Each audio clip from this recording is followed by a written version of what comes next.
అందరికీ నమస్కారం. ఇప్పుడు మన నెల్లూరులో మోజో అండ్ జోజో వారి ఆధ్వర్యంలో అద్భుతమైన రుచులతో ఎన్నో రకాల టీలు, లస్సీలు, మోజోటోలు, మిల్క్ షేక్లు, పిజ్జాలు, సమోసాలు, స్వీట్ కార్న్, పానీపూరీలు, మరెన్నో రుచికరమైన స్నాక్స్ కలవు.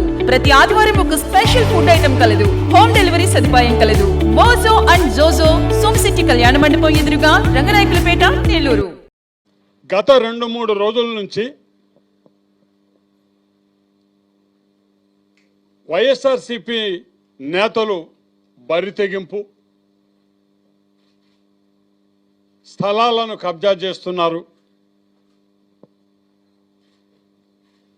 నిద్ర మేల్కొన్నటువంటి అధికారులు, ఇటువంటి రకరకాల శీర్షికలతో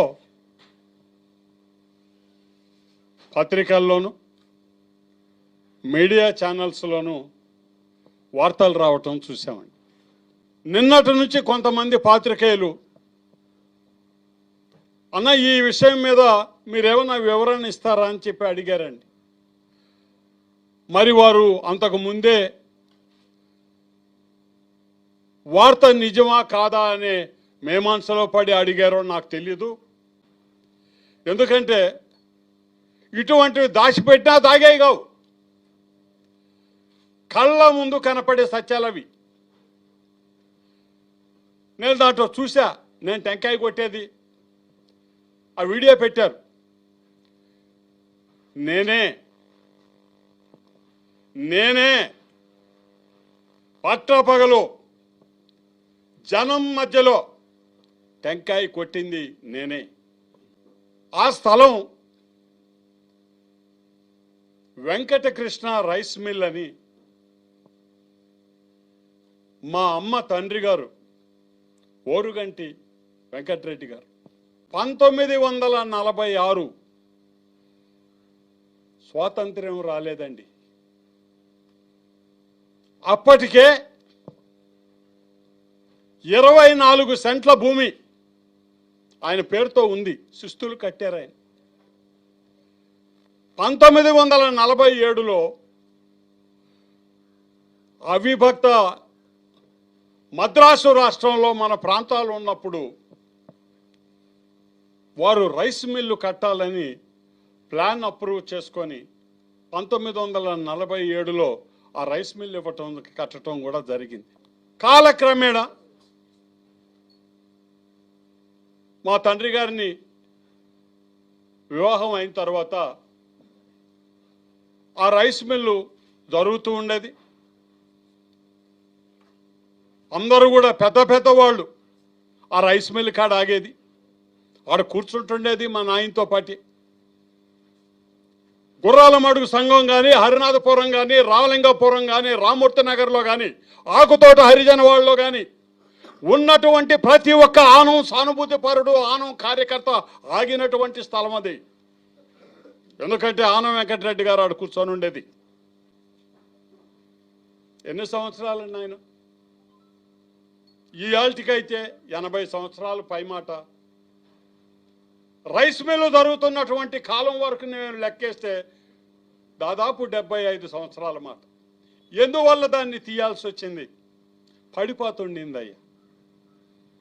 70 సంవత్సరాల సుదీర్ఘ కాలం తర్వాత తెల్ల సున్నంత రాయితో కట్టుబడిన కట్టుబడులు, ఆ మిల్లు యంత్రాలు అవి సరిగ్గా ఇబ్బందికరమైన పరిస్థితులు వస్తే ఆనం వివేకానంద రెడ్డి గారే ఇది ప్రమాదకరమైన పరిస్థితుల్లో ఉండి తీసేద్వారా మళ్ళీ రివైవ్ చేస్తామని ఆ రోజు ఆయన మాటకు తిరుగులేదు. మా ఇంట్లో చేసేశారు.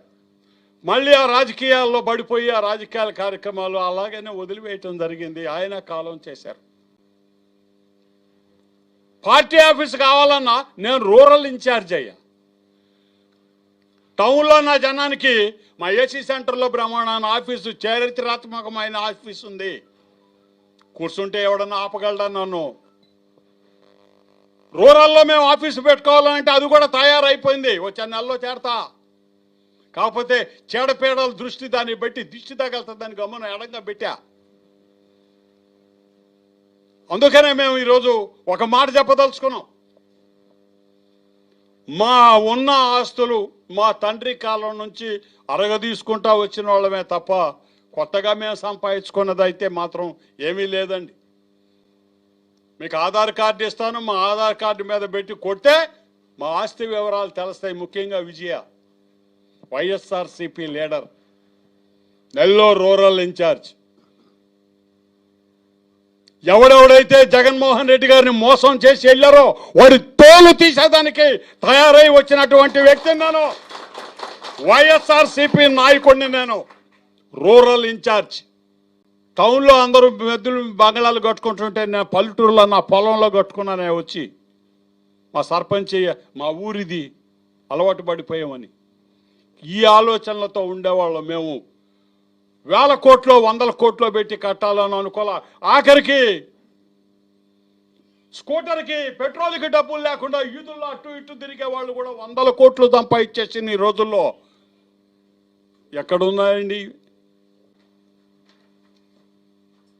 1947 సార్, అదే సర్వేపల్లి కాలువ, అదే గుణపాలెం కాలువ మధ్యలో ఉన్నటువంటి 24 సెంట్ల స్థలం 1947 డేట్ ఉంటుంది దీని మీద. ఓరుగంటి వెంకటరెడ్డి గారు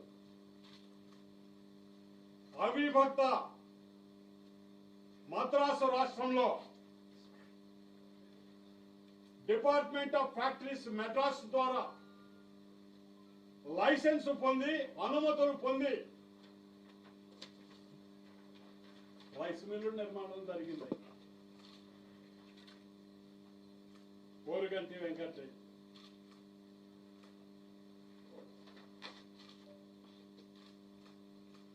బహుశా ఇప్పటి తరం అధికారులకు కానీ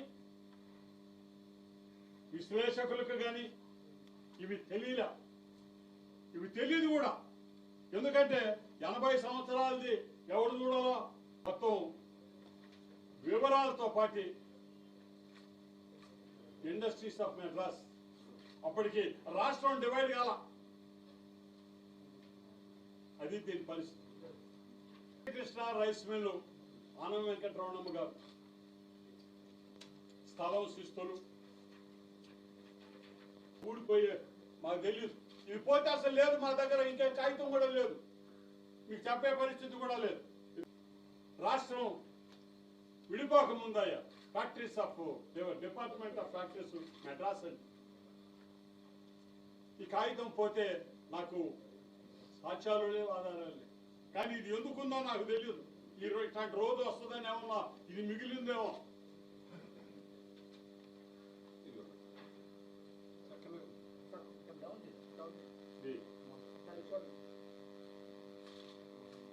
వాటికి నాలా అని వసూలు చేస్తారు. అప్పుడు ఆ రోజుల్లో చేసేది మా అమ్మ పేరు మీద. ఇదిగోండి ఆన వెంకటరమణమ్మ గారు వెంకటకృష్ణ రైస్ మిల్. ఎప్పుడు సార్ ఇది? 97 96. ఎక్కడ కబ్జాలండి చెప్పండి? మేమేమన్నా ఏ రోజైనా ఆ డాక్టర్లని ఆడవాళ్ళని కొట్టి అది మేము రాసేసుకున్న సందర్భాలు ఉన్నాయా? ఎవరి గురించి మాట్లాడుతారా కబ్జాని? ఎవరి? రాధామాధవి డాక్టర్ గల్లని కొట్టుకుందా తల్లి, చీరతో పాటు లాగేసి అంతా అడ్డ తీసుకొని లబ కొట్టుకుంది. ఎవరయ్యా మమ్మల్ని కబ్జాని మాట్లాడేది? మీరా? ఇరిగేషన్ సైట్ లో బోర్డు పెట్టాల్సి వచ్చింది, ఇంతవరకు లేదు బోర్డు. ఇప్పుడు ఎందుకు కావాల్సి వచ్చింది దానికి? తమాషా ఏంద్రా అంటే వాడు పెట్టింది ఇరిగేషన్ లోనే. ఆ ఇరిగేషన్ స్థలం రైస్ మిల్లులో పెట్టలా, అతను ఇరిగేషన్ స్థలంలో పెట్టాడు. కాబట్టి మేము ఏం అభ్యంతరం అని చెప్పలా. నిజాయితీగా మాది 75 సంవత్సరాల రైస్ మిల్లు మాది. సాక్ష్యాధారాలతో పాటు మాకున్నాయి. ఎక్కడ రోజుకి 30 టిప్పర్లు వేసుకొని ఇసుక పొట్టేపాళ్లలో దోసుకొని కుక్కలు తిన్నట్టు తింటున్నారో తీస్తారు. ఐరన్ అయినా నీకు ఒప్పుకుంటే ఫోటోలు తీ. నరసింహకొండలో 2 సార్లు నేను చైర్మన్ గా ఉంటే ఒక్క రాయి కదలలేదురా. పోయి చూడబోయా కొండ వెనక. నేనే తీసుకెళ్తా మిమ్మల్ని పుట. ఏ గతి పట్టించారో ఎర్రమట్టి దొంగలు చూడండి అక్కడ. మరి రాయండి అది మీరా అనేది మమ్మల్ని చెప్పండి. నాకు సమాధానం ఇది. ఎకరాకి 5 లక్షలు ఎప్పుడూ విన్నది లేదు ఇది. వివేకానంద రెడ్డి టైంలో ఇల్లా, ఇంకొక టైంలో ఇల్లా. నోడా వాళ్ళని పంపిస్తా, కాలువలు పగల కొడతా, ఆస్తులు పాపం వాళ్ళెవరో వాళ్ళ ఆస్తుల్ని పణంగా పెట్టి వాళ్ళ బిడ్డలకి డబ్బులు సంపాదించుకోవడానికి ఎర్ర టెండలో వాళ్ళు నిలబడి వ్యాపారాలు చేస్తుంటే కుక్కలు తిన్నట్టుగా పోయి అక్కడ తిన్నది ఎవరండి? మేమా మీరా? చెరువుల్లో లేఅవుట్లు వేసుకొని సగం సగం పంచుకున్న ప్రభుత్వాలు ఎవరో 3 నీకు ప్రతి వారం ఒకటి చూపిస్తాను. సగం సగం బేసిస్లో ఉన్నట్టుంది అయ్యలకి. చూపిస్తా మీకు, అది చూడండి. మీతో మాట్లాడతాం. ఎవరన్నా చెప్తే ఖచ్చితంగా పెట్టండి. ఈరోజు మాకు చూపించా. ఇవన్నీ నేను ఈరోజు ఆర్డీఓ గారికి తీసుకుపోయిస్తున్నా, జడ్జి గారికి పోయి చూపించమంటున్నా. మా పొజిషన్లో ఉంది, మా ఆస్తి. సరైనటువంటి కారణాలు ఉన్నాయి.